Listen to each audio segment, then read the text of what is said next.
नमस्कार, मैं कमलेश कबीर आपका एक बार फिर स्वागत करता हूं इस नए एपिसोड में। आज के इस एपिसोड में हम बात करने वाले हैं उद्धव ठाकरे की। उद्धव ठाकरे की पार्टी और खुद उद्धव ठाकरे इस वक्त जिस स्थिति में पहुंच गए हैं, उसके लिए जिम्मेदार कौन है? और जब हम इस सवाल का जब जवाब ढूंढते हैं, तो उसमें मुझे जो है वो दो मेन कड़ियां वो बहुत बड़ी नजर आती है। पहला, क्या बाला साहब ठाकरे की जो पार्टी थी शिवसेना, उसकी कमान पूरी तरीके से उद्धव ठाकरे के हाथों में थी? और अगर उद्धव ठाकरे के हाथों में नहीं थी तो फिर उसकी जो पूरी कमान है वो किसके हाथ में थी? कौन इसमें जो है वो निर्णय ले रहा था? ये एक जो है वो बड़ा सवाल होता है। और जब मैं ऐसा कहता हूं तो ऐसा इसलिए कह रहा हूं क्योंकि जब महाराष्ट्र के विधानसभा चुनाव का परिणाम आया और उस चुनाव परिणाम में जिस तरीके से शिवसेना को बुरी तरीके से हार का सामना करना पड़ा, या हम कह सकते हैं कि बुरी तरीके से शिवसेना जो है वो बिखर के रह गई। और उसके बाद में उद्धव ठाकरे ने जो है वो बड़ी बात बोली थी कि अब जो है, और ये बात जो है वो शिवसेना के जो मंथन, आत्म मंथन, चिंतन, कुछ भी कहें, उस मीटिंग की मैं बात कर रहा हूं। तो उद्धव ठाकरे ने सीधे तौर से कहा था कि अब वो महाविकास आघाड़ी का हिस्सा नहीं रहेंगे और आने वाले चुनाव में अकेले चुनाव लड़ेंगे। लेकिन इसी बीच खबर यह आई कि आदित्य ठाकरे और संजय राउत, इन दोनों ने ही जो है वो अकेले चुनाव लड़ने से मना कर दिया और उनका यह मानना था कि महाविकास आघाड़ी के साथ रहकर ही चुनाव लड़ना चाहिए। और उसके बाद में जो है वो कमोबेश स्थिति वैसी जैसी थी वैसी की वैसी बनी हुई है। अब स्थिति, कल विधानसभा का जो है वो विशेष सत्र शुरू हुआ और आपको पता होगा आदित्य ठाकरे ने तो आदित्य ठाकरे ने विधायक पद की जो है वो शपथ नहीं ली और एक मैसेज देने की कोशिश की कि ये मैंडेट जो है वो जनता का नहीं था, ये सारा का सारा जो खेल है वो मशीनों का था। अब इसमें जो है वो हम कई बार बात कर चुके हैं, लेकिन इसी बीच इंडिया गठबंधन के एक पार्टी, समाजवादी पार्टी, जो अभी मोटे तौर से आप लोगों को दिख रहा होगा कि इस वक्त अखिलेश यादव और राहुल गांधी के रिश्ते जो है वो अब ठीक वैसे नहीं रहे जैसे पहले थे। यूपी के दो लड़कों वाले अब नहीं रहे। तो अब स्थिति यह बनी हुई है कि जिस तरीके से कांग्रेस पार्टी में राहुल गांधी और अखिलेश यादव के बीच में अवधेश प्रसाद बैठते थे, अब वो सीन भी जो है वो लोकसभा में नहीं है। और जब अखिलेश यादव ने संभल का मुद्दा लोकसभा में उठाया तो राहुल गांधी वहां मौजूद नहीं थे और कांग्रेस पार्टी का कोई भी एमपी वहां नहीं था। वो संसद के बाहर किसी दूसरे मुद्दे के ऊपर, और मुद्दा था अडानी का, उसके ऊपर विरोध प्रदर्शन कर रहे थे। और उसी में अडानी का जो मुद्दा था उसमें अखिलेश यादव जो है उन्होंने ज्वाइन नहीं किया। तो ये साफ तरीके से जो तकरार है वो इस गठबंधन में देखी जा रही है। लेकिन जब हम बात करते हैं कि क्या उद्धव ठाकरे की पार्टी की कमान जो है वो आदित्य ठाकरे के हाथों में है, तो मुझे लगता है कि इसमें कोई संकोच भी नहीं है। और ऐसा मैं इसलिए कह रहा हूं क्योंकि दो पार्टी के और नेताओं की अगर हम बात करें तो आपको पता होगा, अभिषेक बनर्जी, ममता बनर्जी ने अभिषेक बनर्जी को आगे लाने की कोशिश की। पार्टी में जो है वो सीनियर जो लोग थे उनमें बगावत शुरू हुई और उसके बाद में ममता बनर्जी को लगा कि नहीं, इस वक्त अभिषेक बनर्जी को कमान सौंपना जो है वो बेवकूफ़ी होगी, और उन्होंने उसमें सुधार किया। और ऐसा ही हमें देखने को मिला उत्तर प्रदेश में। बहुजन समाजवादी पार्टी की प्रमुख मायावती ने जिस तरीके से अपने भतीजे आकाश को, जिस तरीके से ममता बनर्जी की हम बात कर रहे हैं, ठीक वैसे ही। लेकिन आपको पता होगा हरियाणा विधानसभा चुनाव में उससे पहले ही जो है वो आकाश को जो पद दिया गया था उसको वापस ले लिया गया, क्योंकि उनको एहसास हो गया था कि यहां से जो है वो राजनीति नहीं चलने वाली। चाहे वो जनरेशन गैप कहिए, चाहे विचारों का खेल कहिए, या फिर इन लोगों की जो नए लोग हैं इनके राजनीतिक जो अनुभव है उसकी हम बात कर सकते हैं। तो ऐसी स्थिति में जब हम ये बात करते हैं कि शिवसेना को इस हालत में पहुंचाने के लिए उद्धव ठाकरे जिम्मेदार है, तो मुझे लगता है कि 2014 के बाद से ही जिस तरीके से उद्धव ठाकरे ने आदित्य ठाकरे को आगे किया, तो आज उस शिवसेना जो परिणाम देख रही है वो आदित्य ठाकरे की वजह से ही देख रही है। और आदित्य ठाकरे के जो सिपह सलाहकार है वो है संजय राउत। तो संजय राउत ने बेड़ा गर्क किया, ये पूरा देश देख रहा है, पहले भी किया, अब भी कर रहे हैं। और जिस तरीके से शिवसेना को जो है वो भट्टा बिठा के रख दिया, तो उसमें अगर किसी को सबसे बड़ा अगर आप उसमें आरोपी ढूंढेंगे तो वो मिलेगा संजय राउत। 2014 से लेकर 2019 तक गठबंधन में रहते हुए जिस तरीके से जो है वो भारतीय जनता पार्टी को समय समय पर सामना के जरिए जो है वो कटघरे में खड़ा करना, फिर 2019 में जिस तरीके की स्थिति बनी, क्योंकि आदित्य ठाकरे भी जो है वो विधायक थे,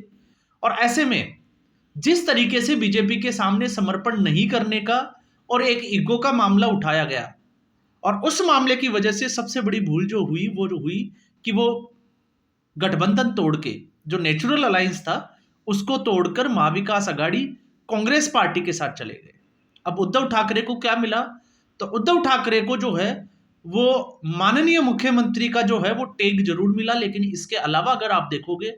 ढूंढोगे तो उद्धव ठाकरे को कुछ भी नहीं मिला। और उसके बाद में पार्टी टूटी, और पार्टी इसलिए टूटी क्योंकि एकनाथ शिंदे और प्रफुल्ल पटेल, आपको पता होगा ये पुराने जो लोग हैं, सॉरी प्रफुल्ल पटेल की मैं गलत बात कर गया, एकनाथ शिंदे, अगर मैं उसकी बात करूं तो एकनाथ शिंदे एक बड़ा कद, लेकिन उसमें आप देखिए कि कल के परसों के अगर आप सोच के देखोगे, विचार करोगे,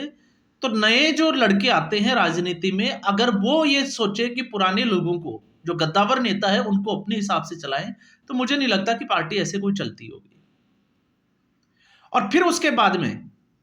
जिस तरीके से उद्धव ठाकरे को जो है वो अपनी बात पर अड़े रहना, ये मैं अब महाविकास आघाड़ी की बात कर रहा हूं, महायुति की बात तो कर ही नहीं रहा मैं, ना मैं बीजेपी के साथ शिवसेना के गठबंधन की बात कर रहा हूं। तो ऐसी स्थिति में महाविकास आघाड़ी में जो है वो उद्धव ठाकरे को दिल्ली तक पहुंचना,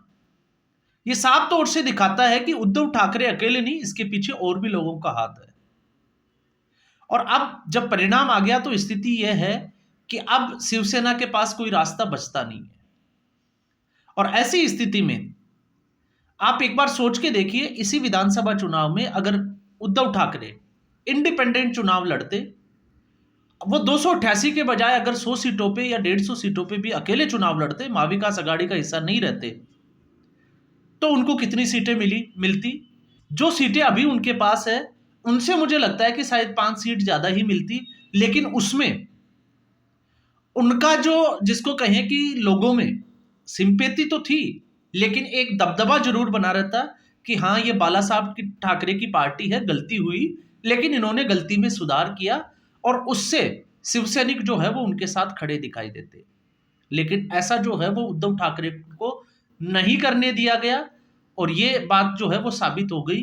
कि इसके पीछे जो है वो आदित्य ठाकरे और संजय राउत का हाथ है। अब संजय राउत का तो आपको पता ही है, क्योंकि उनको संजय राउत को पता है कि अगर वो इस शरद पवार और कांग्रेस के गठबंधन के साथ नहीं रहेंगे तो उनकी सांसदी है वो भी खतरे में आ जाएगी, और अब तो खतरे में पड़ भी चुकी है। लेकिन अब जब बीएमसी के चुनाव जो है वो सामने है,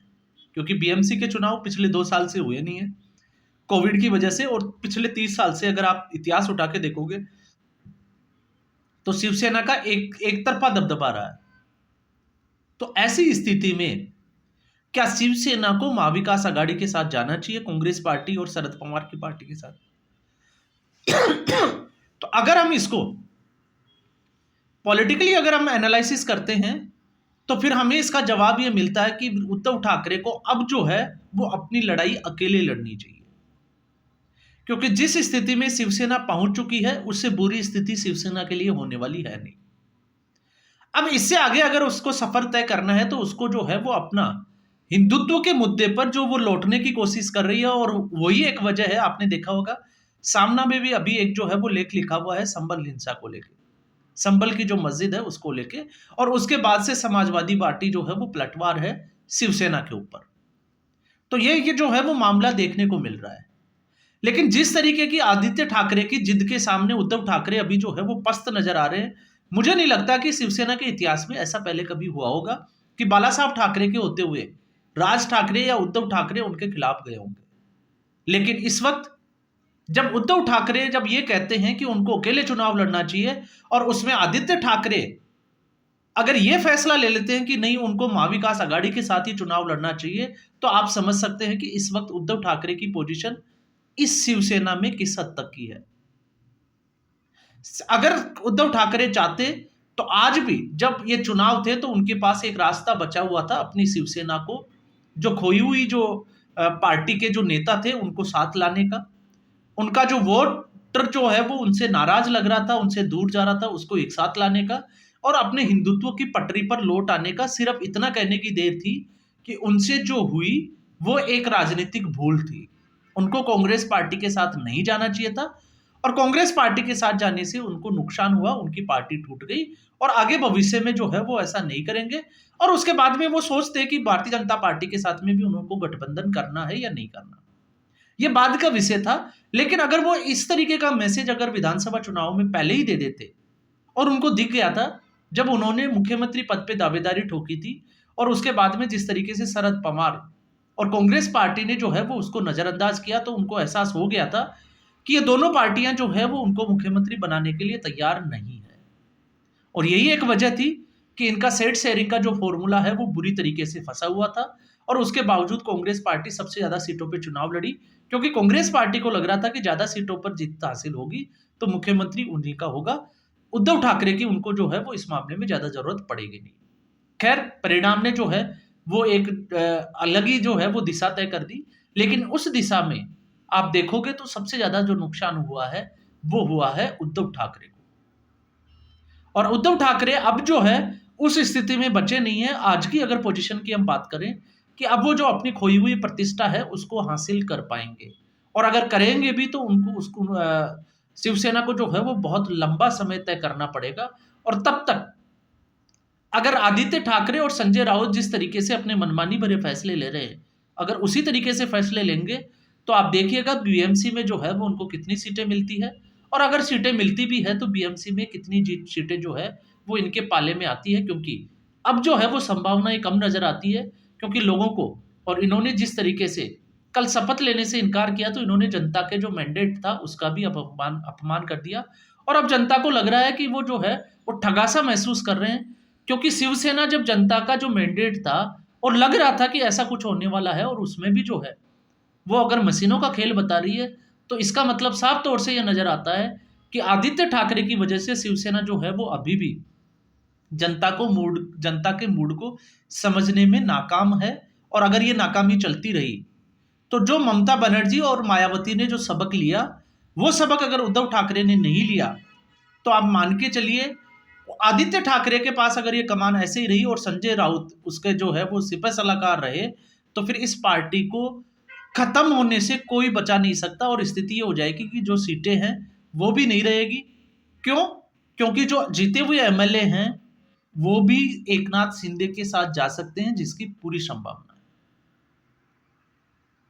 तो आपको पता होगा अंजना ओम कश्यप का एक शो जिसमें कैमरा ऑफ करना भूल गए थे और उन्होंने कहा था कि ये भी जो है वो शिवसेना के लिए दूसरा राहुल गांधी साबित होगा। और ये मैं अब कब की बात कर रहा हूं, ये मैं बात कर रहा हूं 2019 के लोकसभा चुनाव से भी पहले की बात कर रहा हूं। तो जो तेवर उसी वक्त दिख गए थे कि पार्टी जो है वो उद्धव ठाकरे के हाथों में नहीं है, आदित्य ठाकरे के हाथों में है, तो ये उसी का परिणाम है। अब ये उद्धव ठाकरे को समझ में आता है या फिर पुत्र मोह में अपने बेटे की राजनीति को चमकाने के लिए वो जानबूझकर ऐसा कर रहे हैं, वो तो जो है वो उद्धव ठाकरे ही बता सकते हैं।